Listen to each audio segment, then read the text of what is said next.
Bab 367.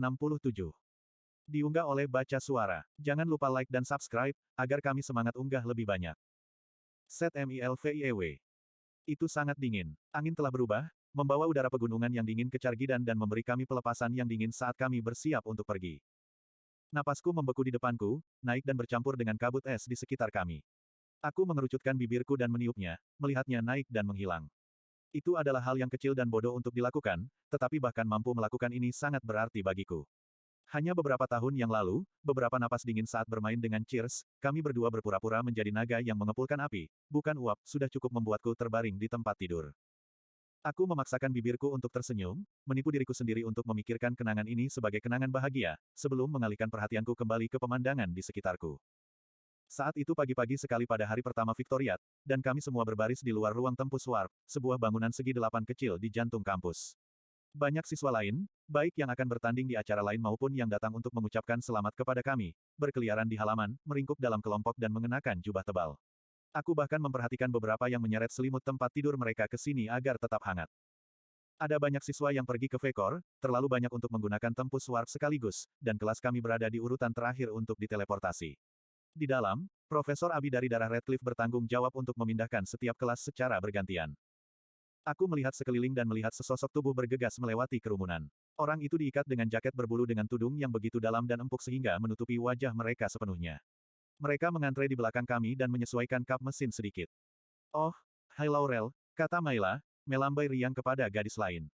Dingin, bukan? Laurel mengintip melalui lapisan bulu tudung dan matanya menyipitkan mata dengan senyum minta maaf sampai dia menemukan Profesor Gray, yang berdiri di samping dengan dua asisten. Suaranya sedikit teredam saat dia berkata, maaf, Profesor. Aku harus menemukan mantel aku.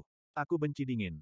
Sekarang kita semua ada di sini, Profesor itu memecat Laurel dengan lambaian, aku punya beberapa hal yang harus kamu masing-masing miliki. Oh, hadiah. Laurel berkata, memantulkan bola kakinya. Tidak persis, jawab Profesor Gray sambil menarik seikat item dari cincin dimensinya dan membaginya dengan asisten Apene dan asisten Briar.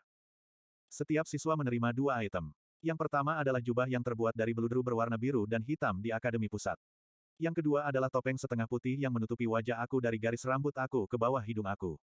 Sebuah pola garis-garis biru tua dilukis di atasnya, tajam dan bersudut seperti rune, meskipun lebih berseni. Tanduk kecil menonjol dari bagian atas setiap topeng. Mayla mengangkat wajahnya ke wajahnya. Itu identik dengan milikku kecuali polanya, yang lebih alami dan halus, seperti hembusan angin atau ombak yang mengalir. Dia menjulurkan lidahnya dan membuat suara menggeram konyol. Aku tidak perlu mengingatkanmu, kata Briar tidak setuju, fokusnya pada Mayla, bahwa Sovereign Kiros Fritra akan hadir di Victoriat. Karena ini mungkin yang pertama bagi kita semua, berada di hadapan seorang berdaulat, kamu perlu memahami beberapa hal. Sementara barang-barang ini mengidentifikasi kami sebagai perwakilan dari Akademi Pusat, topeng khususnya harus dikenakan setiap kali kamu berada di depan Sovereign Kiros Fritra, yang, bagi kami, berarti setiap saat. Perilaku kami di Victoriat tidak hanya mewakili Akademi, tapi, karena kita dari Central Dominion, penguasa tinggi itu sendiri. Kemenanganmu bukan milikmu, tapi miliknya. Kamu tidak melakukan ini untuk kemuliaanmu sendiri, tetapi untuk yang berdaulat tinggi.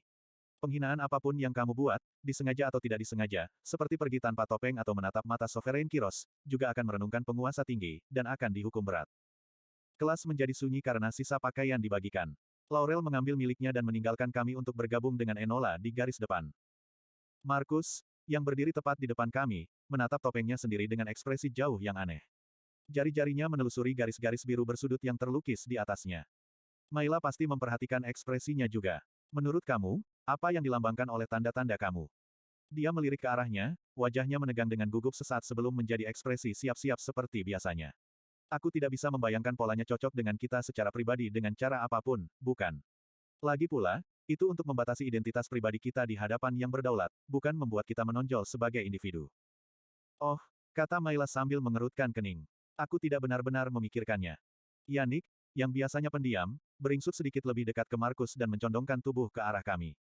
Fritra peduli dengan utilitasmu, itu saja. Adalah bodoh untuk berpikir sebaliknya. Dia memakai topengnya, pola potongan liar bergerigi yang terlihat seperti cakar, dan mengikatnya di belakang kepalanya sebelum pergi lagi. Antrean mulai bergerak lagi ketika kelas di depan kami dibawa ke ruang tempus warp, dan kerumunan bubar ketika orang-orang kembali ke kamar mereka. Beberapa orang melambai ke arah kelas kami, tetapi aku tahu tidak ada yang melambai ke arah aku. Aku tidak membiarkan fakta ini mengganggu aku. Sebenarnya, Meskipun aku banyak kalah, musim ini di akademi lebih baik dari yang pernah aku bayangkan, dan sebagian besar karena taktik peningkatan jarak dekat. Aku lebih kuat secara fisik daripada sebelumnya, bahkan sebelum aku mendapatkan emblem. Penyakit yang aku alami sepanjang hidup aku, yang selalu aku harapkan akan membunuh aku, hampir seluruhnya hilang. Tidak pernah dalam mimpi terliar aku membayangkan aku akan menjadi pembawa lambang. Bahkan Cheers hanya berharap bahwa aku tidak akan menjadi unat dengan penyakit yang mungkin akan membunuhku sebelum ulang tahunku yang ke-20. Dan aku pandai dalam sesuatu. Mungkin aku tidak sekuat Markus, secepat Yannick, atau sekuat Enola, tapi setelah berlatih di bawah Profesor Gray, aku tahu aku bisa masuk ring dengan salah satu dari mereka dan memberi mereka pertarungan yang adil. Tapi lebih dari itu, semua teman sekelasku menunjukkan rasa hormat kepadaku. Bahkan Valen, mungkin bukan Remy atau Portrell, tapi setidaknya Valen mencegah mereka memukuliku lagi. Bahkan jika mereka bisa, aku mengingatkan diriku sendiri, tidak mampu menahan seringai konyol. Aku melirik Profesor, yang telah berpaling dari kami untuk melihat seorang wanita berambut biru mendekat. Aku benar-benar tidak mengerti dia. Meskipun dia selalu tampak enggan, dia mengajari kami semua bagaimana menjadi petarung yang lumayan. Aku tahu dia tidak terlalu menyukai kami, terutama aku. Sebenarnya, itu pernyataan yang sangat meremehkan. Terkadang, dari caranya menatapku, kupikir dia pasti membenciku. Tapi aku tidak tahu kenapa. Maila menyikutku dengan tajam di tulang rusuk. Kamu punya gebetan. Aku tersentak dan menatapnya bingung. Apa? Kau benar-benar menatap Lady Chaera, godanya, dan aku sadar aku pasti telah melihat Profesor Gray untuk beberapa saat, tenggelam dalam pikiran. Dia sangat cantik, tapi dia agak tua bagimu, bukan? Aku membuka mulutku, tidak tahu bagaimana menanggapi ejekan Maila, tapi Profesor Gray mulai berbicara dan aku diam untuk mendengar. Kamu terlambat. Asisten Profesor Chaera melihat ke belakang, lalu kembali padanya, satu tangan di dadanya. Permisi, apakah kamu sudah sampai di Vekor, Profesor Gray? Karena jika belum, sepertinya aku tepat waktu. Lagi pula, gumam Maila, mencondongkan tubuh ke arahku, kupikir dia sudah diambil. Aku tersipu dan berbalik, sangat tidak nyaman bahkan memikirkan kehidupan cinta Profesor yang keras itu. Aku diselamatkan dari godaan lagi ketika garis mulai bergerak lagi, dan kami semua diundang ke dalam kehangatan ruang tempus warp. Begitu kami semua berada di dalam, Profesor Abi mengatur kami dalam lingkaran di sekitar perangkat, yang berdengung lembut dan memancarkan cahaya hangat. Beberapa siswa beringsut mendekat, mengulurkan tangan untuk menghangatkan mereka. Angin bertiup entah dari mana, dan aku menyadari bahwa seseorang sedang mengeluarkan sihir angin. Maila terkikik dan menunjuk, rambut Profesor Abi menari-nari ringan di sekelilingnya saat dia menuntun lengan Profesor Gray ke tempat terbuka di dalam lingkaran. Aku sangat menantikan ini, bukan begitu, Gray? Dia bertanya, suaranya yang cerah terdengar di kamar kecil. Victoriat sangat mengasyikkan, dan ada banyak hal yang harus dilakukan. Kita harus minum selagi di sana. Beberapa siswa lain tertawa terbahak-bahak sehingga aku tidak bisa mendengar jawaban Profesor. Apapun itu, Profesor Abi cemberut saat dia pindah ke artefak warp tempus seperti landasan dan mulai mengaktifkannya. Aku menarik napas dalam-dalam untuk menenangkan diri, merasakan sarafku mulai berkobar. Belum lama ini, aku akan menemukan alasan apapun untuk tidak melakukan ini, tetapi sekarang. Aku sudah siap. Aku malah bersemangat. Aku akan bersenang-senang dan melakukan yang terbaik, dan bahkan jika aku tersingkir di babak pertama, itu tidak masalah, karena aku harus pergi ke Victoriat. Ada perasaan hangat dan tiba-tiba bau laut. Ribuan suara datang bersamaan dalam raungan yang kacau, dan aku menyadari bahwa kami sedang berdiri di jalan batu besar di tengah lingkaran tiang besi hitam yang diatapi artefak pencahayaan. Selusin platform identik berjajar di jalan setapak. Sebelum aku sempat melihat sekeliling, seorang pria bertopeng merah darah yang dibuat agar terlihat seperti sejenis iblis mengerikan menyapu ke tengah kelompok kami. Selamat datang di Vekor dan Kota Kemenangan. Profesor Gray dari Akademi Pusat dan Kelas Taktik Peningkatan Jarak Dekat, benar. Benar, jawab Profesor Gray, tidak melihat ke arah pria itu tetapi menatap ke sekeliling pada aliran siswa dengan gaya dan warna topeng yang berbeda yang terus bergerak. Silakan pergi ke area pementasan, kata pria itu, menunjuk ke arah jejak siswa dari seluruh Alakria. Area pementasan 41, di sisi selatan Koliseum. Dari sana kamu akan dapat menonton kompetisi lain serta mempersiapkan diri kamu sendiri. Profesor berterima kasih kepada pria itu dan memberi isyarat kepada asisten Briar dan Apene. Jangan biarkan siapapun berkeliaran. Mengingatkan aku pada sersan veteran yang pernah aku baca dalam cerita, dua asisten menggiring kami ke dalam dua baris dan membimbing kami ke sungai siswa dan guru yang datang dari platform lain. Aku terpisah dari Maila dan mendapati diri aku berjalan di antara Valen dan Enola sebagai gantinya. Tangga tinggi mengarah ke bawah dari jalan batu dan menuju lautan tenda dan kanopi berwarna cerah.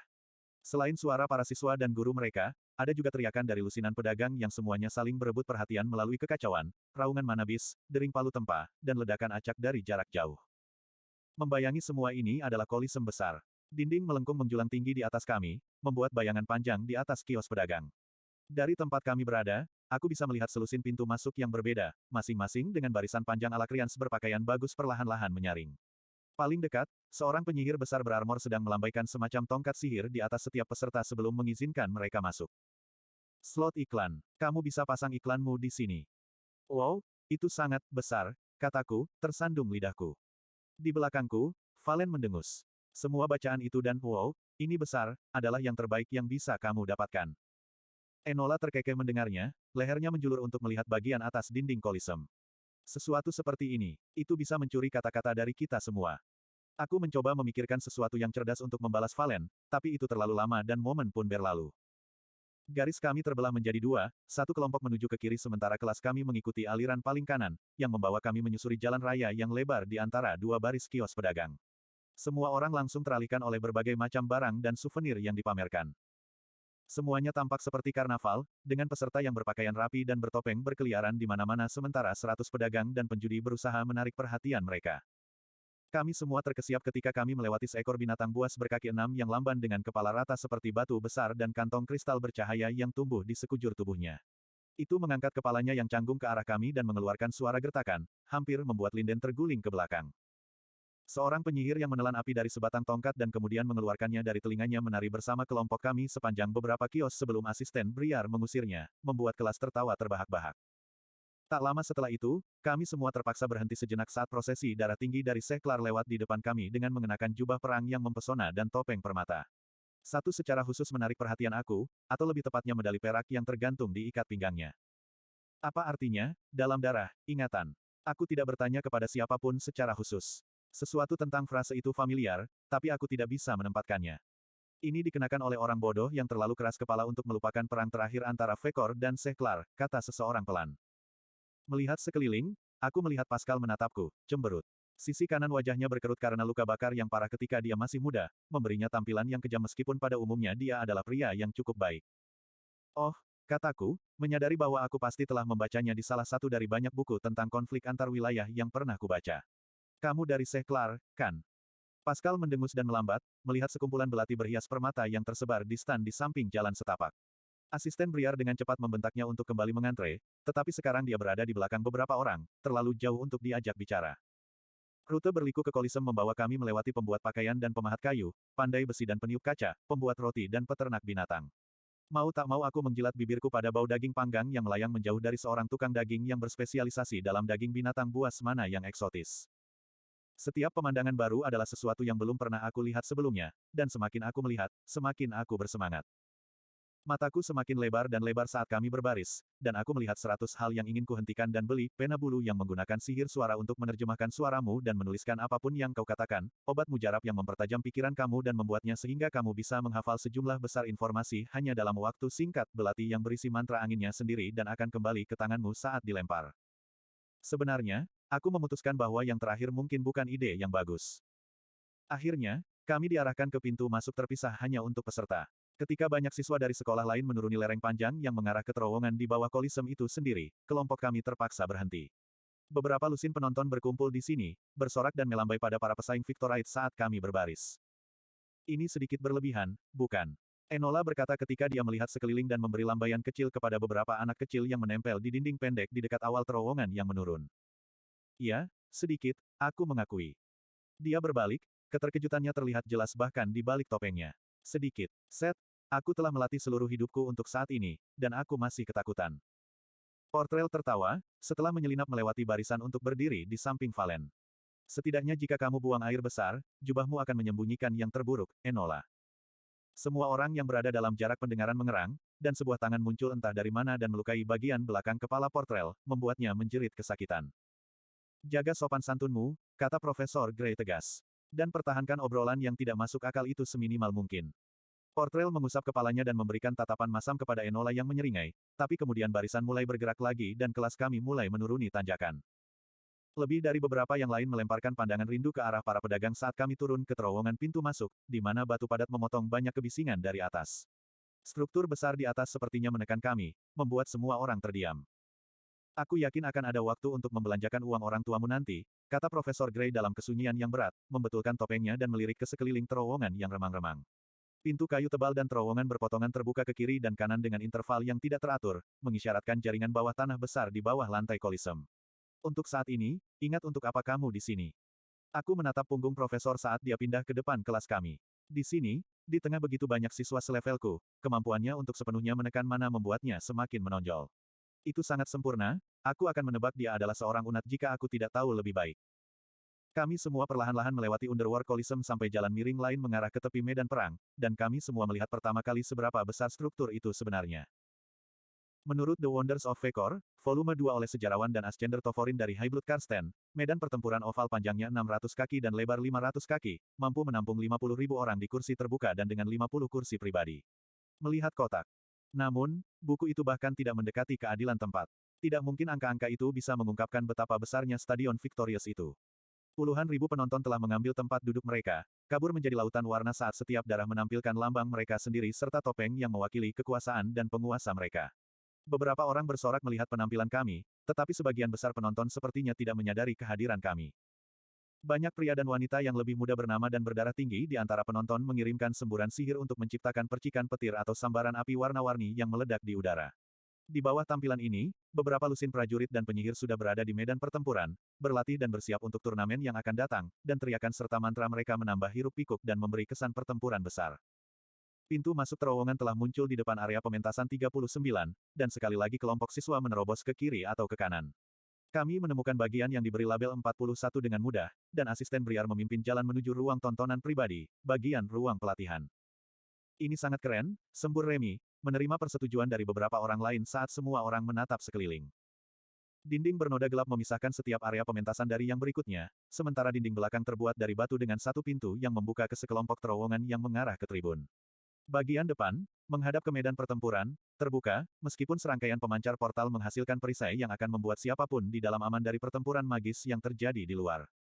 Ruangan itu sendiri cukup luas untuk 5 kali lebih banyak siswa daripada yang ada di kelas kami, tetapi tidak ada dari kami yang mengeluh ketika kami menyebar dan dengan bersemangat mulai menjelajah. Biasanya kita harus berbagi area pementasan dengan seluruh delegasi dari Akademi Pusat, Valen menjelaskan kepada Sloane, tapi aku melihat siswa lain dari sekolah kita digiring ke arah yang berlawanan. Kakekku melakukan, aku yakin, memberi kita ruang pribadi. Sisa kelas menetap, tetapi aku ditarik ke depan area pementasan sehingga aku bisa melihat ke medan pertempuran. Hampir semua sudah siap, dan acara pertama akan dimulai hanya dalam beberapa jam, termasuk acara kami. Aku meletakkan tanganku di balkon, tiba-tiba mendapati diriku berharap Cheers ada di sini untuk melihat ini bersamaku. Semua yang kakakku lakukan, dia lakukan untukku. Dia pergi berperang untukku. Dia mati untukku. Tapi dia tidak akan pernah bisa melihat hasil usahanya. Perang, menang. Kakaknya, sembuh total. Jika Cheers tidak melakukan hal-hal ini, dia pasti masih hidup. Ibu dan ayah mungkin masih hidup. Tapi aku tidak akan, setidaknya, tidak dengan cara apapun yang penting. Aku tidak akan berada di sini. Sambil menghela nafas, aku melihat dengan bodoh ke kejauhan, menatap medan pertempuran tanpa benar-benar melihatnya. Aku suka berpikir bahwa ibu dan ayah bersama Cheers sekarang di suatu tempat di luar sana, menunggu aku untuk bergabung dengan mereka suatu hari nanti. Pikiran aku mengembara ke mungkin suatu hari bepergian ke Dicaten sendiri. Lagi pula, jika aku bisa melakukan ini, maka aku bisa melakukan apa saja. Aku bisa membuatnya menjadi batu nisan, tidak, patung. Akan ada. Aku meringis, moodku memburuk. Dengan asumsi kita tidak semua menjadi debu di antara Fritra dan Asura. Jangan bilang kau sudah merasa sakit, kata Profesor Gray, muncul di sampingku. Aku tersentak, tersandung pada jawabanku, lalu akhirnya berkata, tidak pak, tidak sakit. Hanya, aku terdiam, menelan keinginan untuk menceritakan semua yang kurasakan, tahu tanpa keraguan bahwa dia tidak menginginkannya. Untuk mendengar semua itu, aku baik-baik saja, Tuan. Kemudian, seolah-olah ada kekuatan luar yang tiba-tiba menguasai mulutku, aku berkata, bagaimana jika aku tidak cukup baik? Profesor Gray memperhatikanku selama beberapa detik, wajahnya tanpa ekspresi. Cukup bagus untuk siapa? Kerumunan orang tinggi yang sombong. Teman sekelasmu. Dia mengangkat satu alisnya. Dirimu sendiri. Aku, apapun yang akan kukatakan, pikiran itu mati di bibirku. Aku tidak tahu bagaimana menjawabnya. Untuk membuat pengorbanannya berharga, pikirku, tapi tidak bisa memaksa diriku untuk mengatakannya dengan lantang, karena aku bahkan tidak yakin itu benar. Sebuah klakson berbunyi, membuatku melompat. Medan pertempuran itu kosong. 4 bola api besar terbang ke udara dan meledak, mengirimkan percikan warna-warni yang menghujani kolisem. Ini mulai. Seseorang berteriak, dan seluruh kelas berkerumun di depan di sekitar aku dan profesor. Ada suara gemuruh yang rendah, begitu dalam sehingga aku lebih merasakannya daripada mendengarnya, dan tanjakan besar di tengah arena mulai menurun. 4 penjaga muncul, berbaris di lereng menuju sinar matahari dan menyeret rantai berat di belakang mereka. Terlampir di ujung lain dari rantai dengan borgol di pergelangan tangan dan pergelangan kaki mereka adalah kerumunan orang. Para tahanan mengenakan cawat dan penutup dada, tubuh mereka dicat dengan rune. Beberapa berbaris di jalan, tetapi yang lain praktis diseret. Banyak yang memiliki rambut dicukur kasar yang telah dicukur di samping untuk memamerkan telinga runcing, sementara yang lain lebih pendek dan lebih gemuk. Sama seperti para elf dan kurcaci di Dicaten. Kerumunan mulai mencemooh para Dicatia, meneriakkan hinaan dan ejekan yang mencemooh ketika para penjaga mengumpulkan para tahanan ke dalam kelompok di tengah-tengah medan pertempuran. Para tahanan berkerumun di sana, menatap sekeliling dengan ketakutan yang jelas saat jalan tertutup di belakang mereka. Para penjaga bergegas keluar dari medan pertempuran dan stadion menjadi sunyi lagi ketika semua orang menunggu untuk melihat apa yang akan terjadi. Keheningan ini berlangsung selama beberapa tarikan napas, kemudian suara gerindra datang lagi saat 2 tanjakan yang lebih kecil diturunkan ke kedua sisi para tahanan. 4 binatang berbulu gelap mengintai di jalan landai. Masing-masing tampak seperti serigala, kecuali berkaki panjang dan bermata oranye menyala. Gigi mereka berbentuk seperti mata panah dan bersinar hitam di bawah sinar matahari. Serigala bertaring hitam, kata Deken. Dinilai sebagai monster kelas B pada skala Dicatian. Mereka memiliki bulu tahan api dan bisa memakan batu. Bukankah itu gila? Kurasa mereka tidak akan membutuhkan batu malam ini, gumam seseorang. Rantai-rantai itu jatuh dengan bunyi dentang ke tanah, secara sihir memisahkan diri dari belenggu para tahanan dan menyebabkan serigala-serigala bertaring hitam itu kabur sejenak. Para Diktians mulai bergerak ketika orang-orang yang lebih kuat dan tampak lebih sehat mendorong yang lebih lemah ke tengah kelompok. Aku tidak merasakan mana atau melihat mantra yang dilemparkan. Kewaspadaan serigala bertaring hitam tidak berlangsung lama. Begitu mereka menyadari mangsa mereka sama sekali tidak berdaya. Binatang buas pertama meluncurkan dirinya ke dalam lingkaran pertahanan, taringnya yang gelap menutupi kepala seorang pria. 3 lainnya mengikuti, dan meskipun para tahanan melawan, menendang dan meninju dengan liar, tidak ada yang bisa mereka lakukan. Sten meledak dalam kebisingan di pertumpahan darah. Sebuah getaran tiba-tiba mengalir di tulang belakangku dan membuat kulitku merinding. Aku tersentak, menatap sekeliling untuk mencari sumber aura dingin yang tajam dan pahit yang menyapuku seperti cakar. Profesor Gray. Berdiri tepat di sebelahku, dia tampak, hanya untuk sesaat, seperti orang yang sama sekali berbeda. Dia diam seperti patung, dan wajahnya yang biasanya tidak ekspresif setajam pisau. Mata emasnya, gelap dan kejam, menatap ke bawah ke medan pertempuran dengan sangat ganas sehingga membakar bahkan untukku. Hanya Lady Chaera yang sepertinya menyadarinya. Ketika dia mengulurkan tangan dan melingkarkan jari-jarinya di pergelangan tangannya, aku tersentak menjauh, secara naluriah takut bahwa niat membunuh yang kurasakan akan menyerangnya. Kemudian mantra itu rusak, dan aku ditinggalkan dengan perasaan kosong, seperti seseorang telah mengambil isi perutku dengan sekop beku. Mengapa melihat para Dicatia membuatnya begitu putus asa? Apakah keluarganya juga meninggal di sana? Aku ingin bertanya. Sebelum aku bisa mengumpulkan keberanian untuk mengatakan apapun, kehadiran yang lebih luar biasa menetap di area pementasan. Aku segera merasa seperti kembali ke ruang pelatihan, peningkatan gravitasi menghancurkan aku ke tanah. Brion dan Linden keduanya segera berlutut dan menekan wajah mereka ke lantai sementara seluruh kelas melihat sekeliling dengan bingung, pertempuran, di luar benar-benar terlupakan. Sebagai satu kesatuan, kami berbalik menghadap sosok yang baru saja muncul di area pementasan kami. Laurel merintih dan berlutut, dan tak lama kemudian siswa lainnya mengikutinya. Aku menyadari dengan kepanikan yang menusuk bahwa hanya Profesor Gray, Lady Chaera, dan aku yang masih berdiri, tetapi kaki aku terkunci lurus, dan aku tidak bisa bergerak. Dia menatap mataku, menahanku di sana, dan aku merasa seperti sedang duduk di telapak tangannya saat dia memeriksaku. Aku mencoba lagi untuk berlutut, tetapi tidak bisa mengalihkan pandangan dari wajahnya, satu-satunya di ruangan itu yang tidak tertutup topeng.